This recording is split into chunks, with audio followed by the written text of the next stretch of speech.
فلا تعلم نفس ما اخفی لهم من قرۃ اعین، کسی نفس کو خبر نہیں ہے اپنے بندوں کے لیے آنکھوں کی ٹھنڈک کا سامان ہم نے کیسا چھپا کے رکھا ہوا ہے۔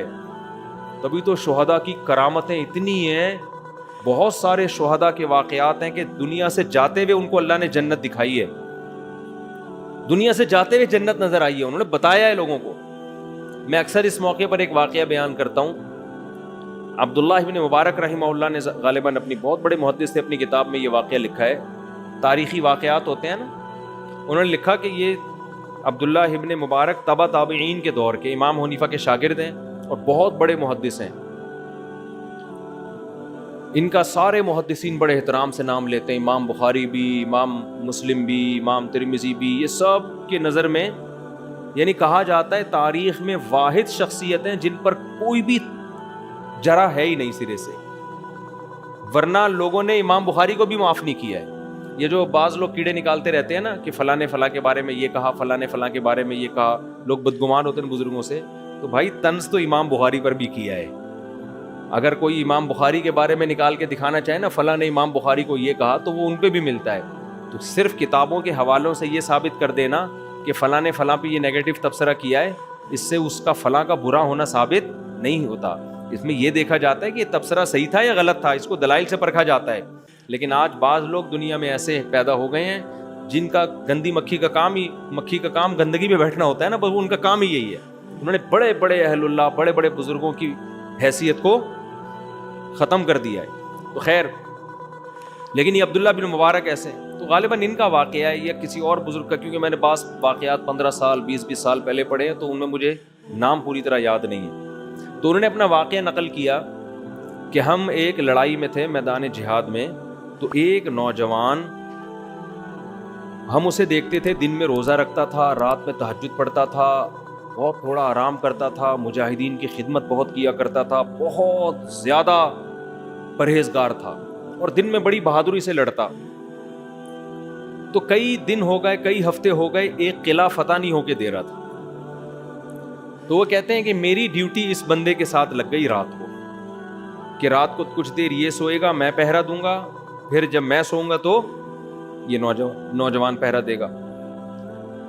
یہ عرب سے ایک کتاب چھپی ہے، اس کا نام ہے تہجد میں اٹھنے کے 100 طریقے۔ اس کتاب میں یہ واقعہ، میں پہلے عربی کتابوں کا ترجمہ کرتا تھا ایک ادارے کے لیے، عرب سے جو کتابیں آتی تھی نا عربی میں، تو وہ ادارے والے کیا کرتے تھے، بہت سے علماء لیتے تھے، میں بھی لیتا تھا، ان کا ہم اردو ترجمہ کر کے وہ کتابیں وہ پھر ادارے والے چھاپتے تھے۔ تو وہ ایک عرب عالم نے یہ کتاب لکھی، بڑی زبردست کتاب تھی۔ تو اس میں یہ واقعہ لکھا کہ اس نوجوان کے ساتھ ان کی رات گزارنی تھی انہوں نے۔ تو کیا ہوا، کہتے ہیں کہ ایک دن میں نے دیکھا کہ یہ سویا ہے، اور جب میں نے اس کو نیند سے بیدار کیا تو اٹھتے ہی رونا شروع کر دیا اس نے۔ تو میں نے کہا بھائی کیا ہو گیا؟ تو اس نے وہ منظر بتایا اپنا۔ اس نے کہا کہ میں نے خواب دیکھا، خواب میں مجھے خوبصورت جنت دکھائی گئی، ایسی جنت جیسے قرآن کہتا ہے جو نہ کسی آنکھ نے دیکھی اور نہ کسی کان نے سنی۔ کہتا ہے میں آگے گیا تو بہت خوبصورت عورتیں، بہت خوبصورت عورتیں، کہہ رہے میرا دل ان کی طرف مائل ہونے لگا۔ تو مجھے ان فرشتوں نے کہا کہ یہ تمہاری باندیاں ہیں، یہ تمہاری بیوی نہیں، تمہاری بیوی آگے ہے، وہ ان سے بھی زیادہ خوبصورت۔ اب آپ کے کان کھڑے ہو جائیں گے جب بھی ایسی کوئی بات آتی ہے۔ تو وہ چلے گئے، وہ کہتے ہیں مجھے لے کر گئے۔ تو میں جب آگے گیا ہوں، اتنی خوبصورت جو اللہ نے جنت کے نقشہ کھینچا ہے قرآن مجید میں، کہہ رہے ہیں جب میں قریب گیا ہوں وہاں تو ایک خوبصورت کمرہ، جیسے دلہن کا کمرہ سجا ہوا ہوتا ہے، ایک تخت پہ ایک بہت حسین عورت، بہت ہی حسین، اس کے سامنے افطاری کا سامان رکھا ہوا ہے، کھانے پینے کا، افطاری کا نہیں ہوتا سامان۔ تو کہتے ہیں مجھے بتانے والے نے بتایا کہ یہ تمہاری زوجہ ہے اور تم نے اس کے ساتھ روزہ آج افطار کرنا۔ اب رات کے وقت کس کی تو خواب آ رہا ہے نا اس کو، کہہ رہے میرا تو ایسا دل کہ میں اس کے قریب جاؤں، میرا دل للچا رہا ہے۔ کہہ رہے جیسے ہی میں اس کے قریب گیا اور میں نے کہا میں افطاری کروں تو اس نے میرا ہاتھ پکڑ لیا اور کہا ابھی تمہارا ٹائم نہیں ہوا ہے، جب افطاری کا ٹائم ہوگا نا، جو یعنی حقیقت میں افطاری کے ٹائم کل تم نے روزہ میرے ساتھ افطار کرنا ہے, کل تم نے روزہ میرے ساتھ افطار کرنا ہے. کہہ رہے ہیں اس دوران آپ نے مجھے آ کے اٹھا دیا تو میرا وہ سارا خواب مجھے اس منظر پہ رونا آ رہا ہے, اتنا حسین منظر. لیکن اس نے کل کا وعدہ کیا کہ کل تمہارا روزہ کس کے ساتھ افطار ہوگا, میرے ساتھ. تو وہ بزرگ کہتے ہیں کہ مجھے لگا کہ یہ کل شہید ہو جائے گا, کیونکہ روزے تو یہ روز رکھتا ہے. حدیث میں آتا ہے میدان جہاد میں جو ایک روزہ رکھتا ہے 1 سال کے روزوں کے برابر ہے. لیکن علماء نے لکھا ہے یہ فضیلت اس کے لیے ہے جس کو روزہ رکھنے کے بعد لڑنے میں کمزوری نہ ہو. اگر روزہ رکھنے کے بعد یہ خطرہ ہے کہ ہم کمزور ہو کے لڑ نہیں پکیں, پھر روزہ رکھنا جائز نہیں ہے, کیونکہ پہلے دشمن ہے. تو کہتے ہیں کہ یہ اس کا روزہ تھا تو میں سمجھ رہا تھا اب شہادت ہو جائے گی, اس کچھ بھی نہیں ہوا. تو مجھے خیال آنے لگا کہ جھوٹا خواب ہوگا اس کا. تو کہتے ہیں کہ سارا دن یہ بہادری سے لڑا بھی, پھر بھی شہید نہیں ہوا. کہہ رہے ہیں پھر ہم نے افطاری کا سامان لا کے رکھ دیا اور ان کو خیال ہونے لگا کہ یار ایسے ہی خواب تھا, ایک پراگندہ خیال ہوگا, آ گیا ہوگا.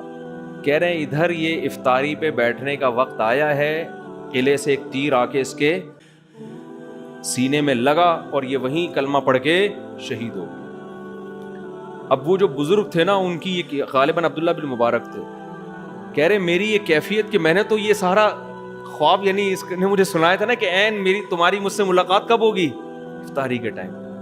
کہہ رہے میں نے زور سے, وہ کہتے ہیں میں نے چیخ ماری نا پورے لشکر میں کہ یہ شخص کامیاب ہو گیا. اور کہہ رہے پھر میں نے سب کو بلا کے اس کا خواب سنایا کہ کیسا اللہ نے خواب سچا کیا ہے, کہ اس حور نے اس سے وعدہ کیا تھا کہ کل تمہاری افطاری کس کے ساتھ ہوگی. یہ مجاہدین کے ایک واقعات نہیں ہیں, مجاہدین کی تو کیونکہ وہ بہت زیادہ قربانی دے رہے ہوتے ہیں نا, تو ان کی کو اللہ کی طرف سے موٹیویشن دوسروں سے زیادہ ملتی ہے.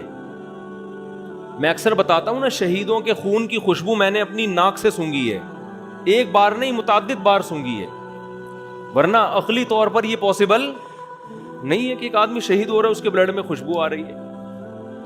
تو اب یہ جو ملحد لوگ ہیں نا مذاق اڑاتے ہیں, کہہ رہے ہیں ایسا نہیں ہو سکتا.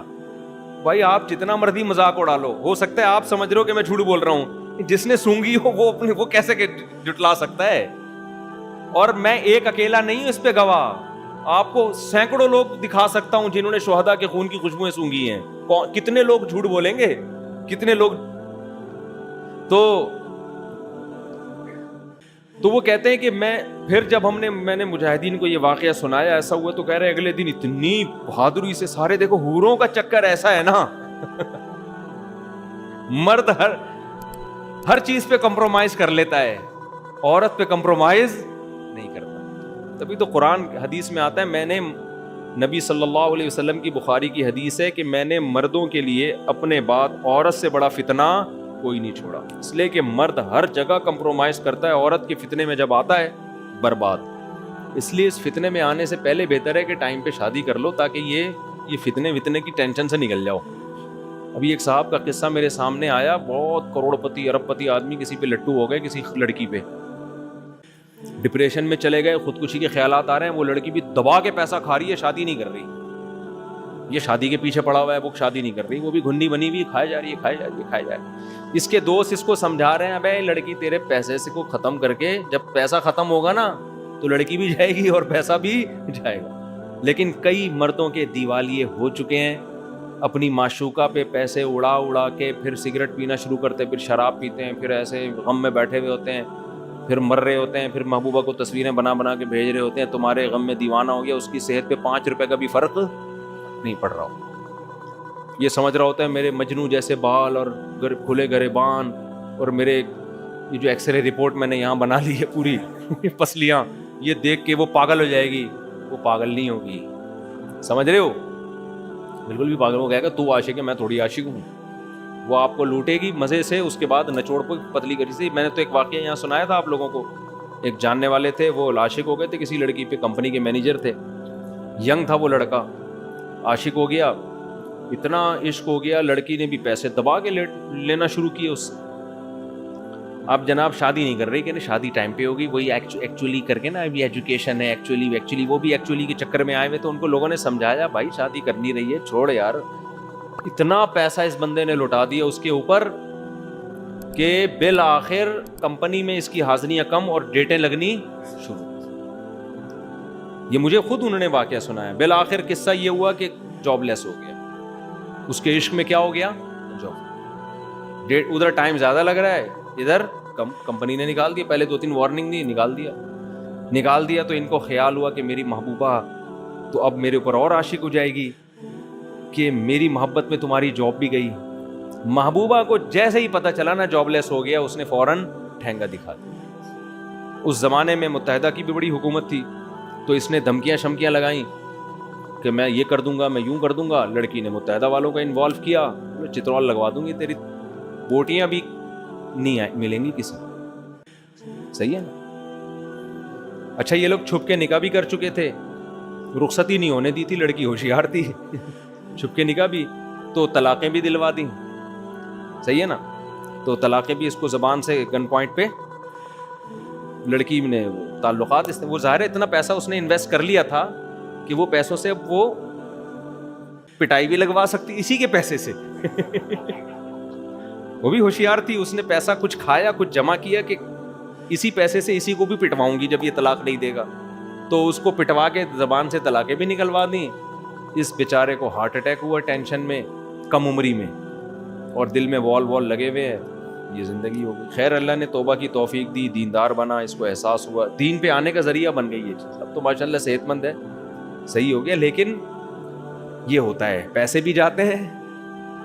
تو یہ عورت اس طرح سے مرد کے لیے فتنہ بنتی ہے. اس لیے ہم کہتے ہیں بر وقت ٹائم پہ شادی وادی ہو جائے نا, تو ان بکھیڑوں سے انسان بچ جاتا ہے, بہت حد تک صحیح ہو جاتا ہے. تو خیر میں یہ کر رہا تھا, دیکھو کہ اللہ میاں کو بھی پتا ہے کہ وہ, میں کہہ رہا تھا کہ جب ان کو پتا چلا نا حور مل گئی ہے اس کو, تو وہ انہوں نے واقعہ بیان کیا, مجاہدین اتنی بہادری سے لڑے کہ وہ قلعہ فتح ہو گیا. ہر ایک کی خواہش ہوگی کہ میں بھی شہید ہو جاؤں. تو بعض دفعہ اللہ کی طرف سے چیزیں دکھا دی جاتی ہیں, موٹیویشن ملتی ہے. تو آج ہمارے لبرل لوگ, ملحد لوگ حوروں کا مذاق اڑاتے ہیں کہ یہ مولویوں نے بیوقوف بنانے کے لیے حوروں کی لالچ دی ہوئی ہے. تو بھائی یہ مولویوں نے لالچ نہیں دی, یہ ہمارے رب نے بتایا ہے کہ ایک عیش و عشرت تم نے دنیا میں دیکھا ہے, ایک عیش وہ ہے جو اللہ اپنے نیک بندوں کو قیامت کے دن دے گا. وہ عیش, یہ والا عیش اس عیش کے مقابلے میں کچھ بھی نہیں ہے. تو اللہ جنت کی حوروں کی تعریف کرتا ہے ہمیں موٹیویٹ کرنے کے لیے.